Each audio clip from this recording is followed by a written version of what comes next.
कर्मण्येवाधिकारस्ते मा फलेषु कदाचन मा कर्मफलहेतुर्भूर्मा तेषांगो अस्त्वकर्मणि। यदा यदा हि धर्मस्य ग्लानिर्भवति भारत अभ्युत्थानमर्धन्यस्य तदात्मनं सृजाम्यहम्।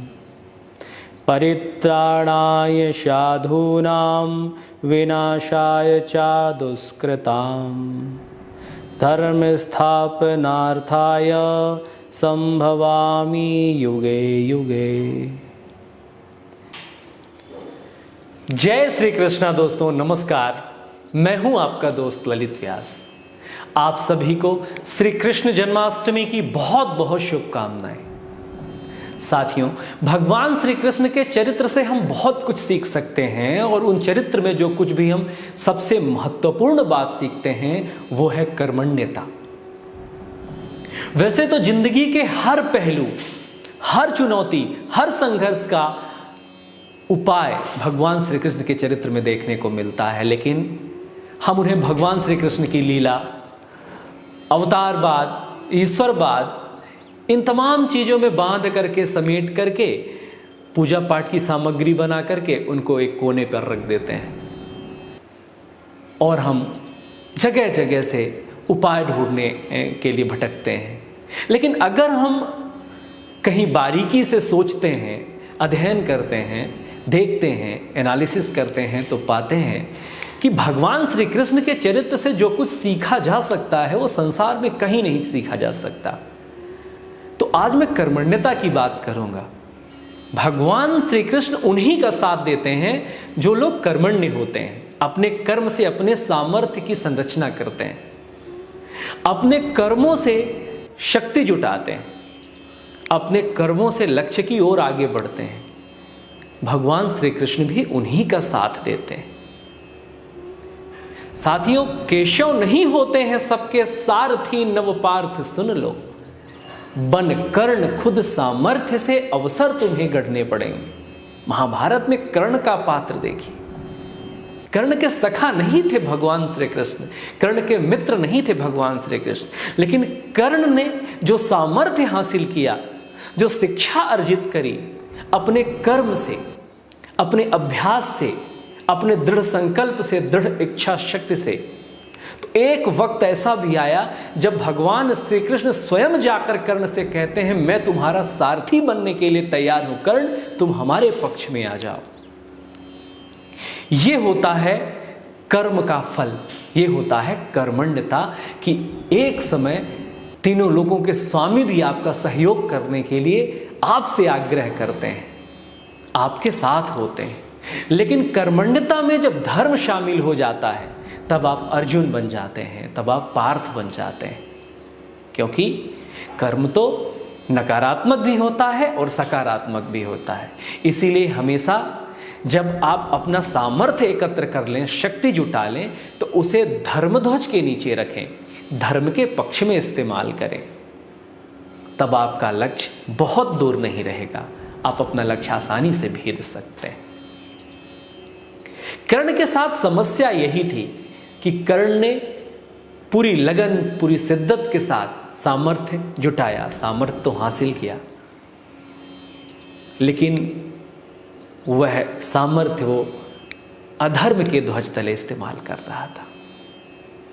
इसलिए चाह कर भी भगवान श्री कृष्ण उसकी सहायता नहीं कर पाए और उसका सारा सामर्थ्य ध्वस्त हो गया। तो इसी कड़ी को आगे बढ़ाते हैं कि केशव नहीं होते हैं सबके सारथी, नवपार्थ सुन लो। बन कर्ण खुद सामर्थ्य से अवसर तुम्हें गढ़ने पड़ेंगे। जो साथ चलते थे कभी, जब व्यूह रचते वो दिखेंगे। जो साथ चलते थे कभी, जब व्यूह रचते वो दिखेंगे। तब युद्ध भीतर व्यूह के खुद तुम्हें लड़ने पड़ेंगे। व्यूह कौन रचता है? जो आपके विषय में जानता है। व्यूह कौन रचता है?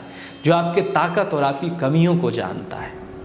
कोई भी अगर व्यूह की संरचना करेगा तो उस व्यूह से युद्ध केवल आपको, सिर्फ आपको ही करना पड़ेगा। दूसरा कोई आपके लिए आपके व्यूह के अंदर संघर्ष करते हुए नहीं आएगा। अभिमन्यु के तो मामा थे मधुसूदन।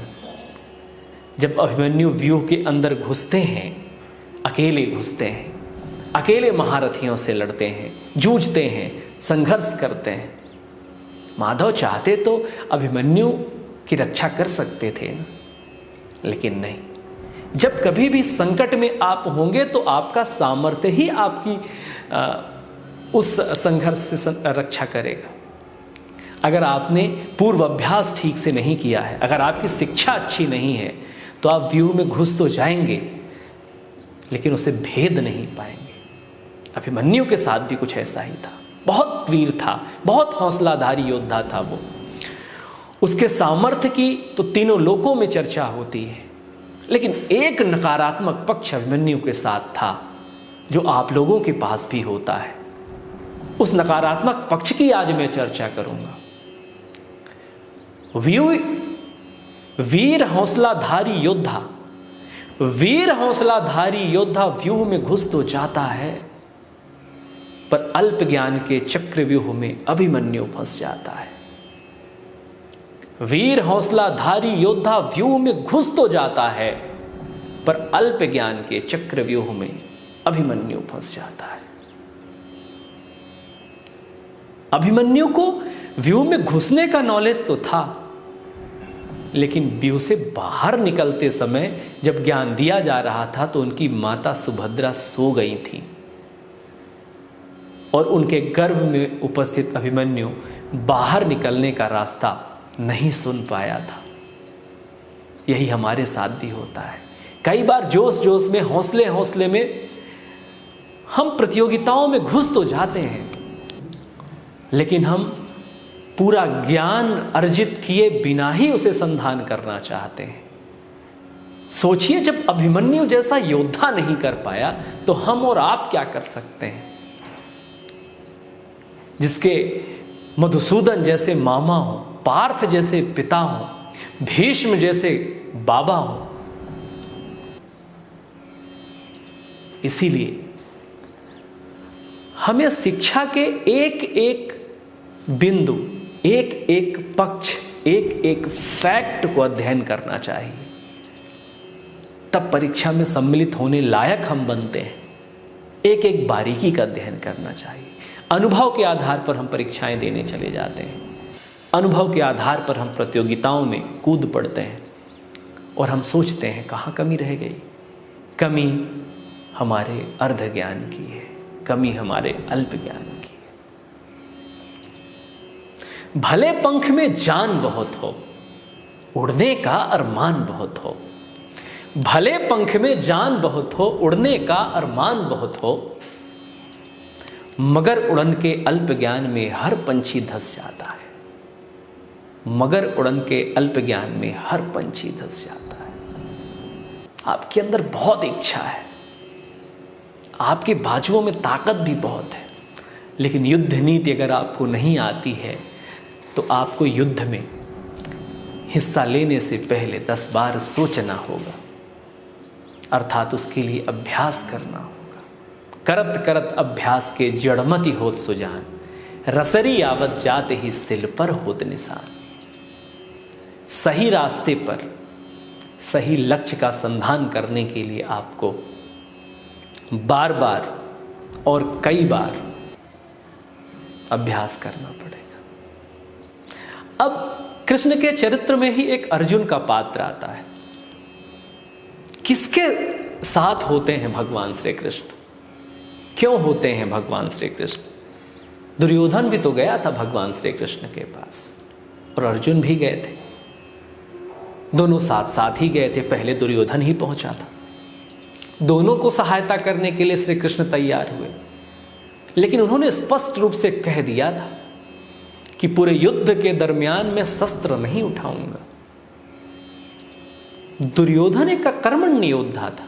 उसे लगा कि जब ये शस्त्र ही नहीं उठाएंगे तो हमारी क्या सहायता करेंगे, तो निशस्त्र केशव को अपने साथ रखने का क्या लाभ? तो उसने उनकी नारायणी सेना चुनी। और अर्जुन जो कर्मण्य का प्रतीक है, कर्मण्यता का प्रतीक है, संघर्ष का प्रतीक है, उसने केशव का साथ चुना। तो समझिए, संधान करता खुद धनंजय तब सारथी बनते हैं माधव, और अज्ञानता के घोर तम में एक किरण बनते हैं माधव। जब अर्जुन परेशान हुआ, यानी अज्ञानता के अंधकार ने उसे घेर लिया, तब भगवान श्री कृष्ण गीता के ज्ञान के रूप में एक किरण बनकर उसके जीवन में आए कि उठो पार्थ, गांडी उठाओ, मायूस हुए क्यों बैठे हो। संधान करता खुद धनंजय तब सारथी बनते हैं माधव। माधव सारथी उसी का बनते हैं जो खुद संधान करता है, खुद लक्ष्य भेदता है, खुद लक्ष्य भेदने की सामर्थ्य रखता है। उसका साथ देते हैं भगवान श्री कृष्ण। अज्ञानता के घोर तम में एक किरण बनते हैं माधव। उसी को गीता का ज्ञान भगवान श्री कृष्ण देते हैं, जो योग्य होता है, जो पात्र होता है। सबको नहीं देते, इसके लिए साधना करनी पड़ती है, इसके लिए धर्म ध्वजा के नीचे रहना पड़ता है। कर्मण्यता धर्म ध्वजा के नीचे होनी चाहिए। ओसामा बिन लादेन भी तो कर्मण्य था, लेकिन उसको प्रकृति है, सब लोगों ने मिलकर के क्यों धराशायी कर दिया, क्यों स्वीकार नहीं किया, क्यों हम उसको सकारात्मक ऊर्जा के रूप में एक्सेप्ट नहीं करते? क्योंकि उसकी कर्मण्यता अधर्म ध्वज के नीचे थी, धर्म ध्वज के नीचे नहीं थी। इसी प्रकार मेरे छात्रों, आप लोगों के लिए एक संदेश है। पढ़ना हो अर्जुन सा पढ़ना, पूरी शिक्षा अर्जित करना, कुछ समय अज्ञातवास में रहकर दिव्य शक्तियां अर्जित करना, फिर सुनो पार्थ का सारथी बनने खुद केशव ही आएंगे। फिर सुनो पार्थ का सारथी बनने खुद केशव ही आएंगे।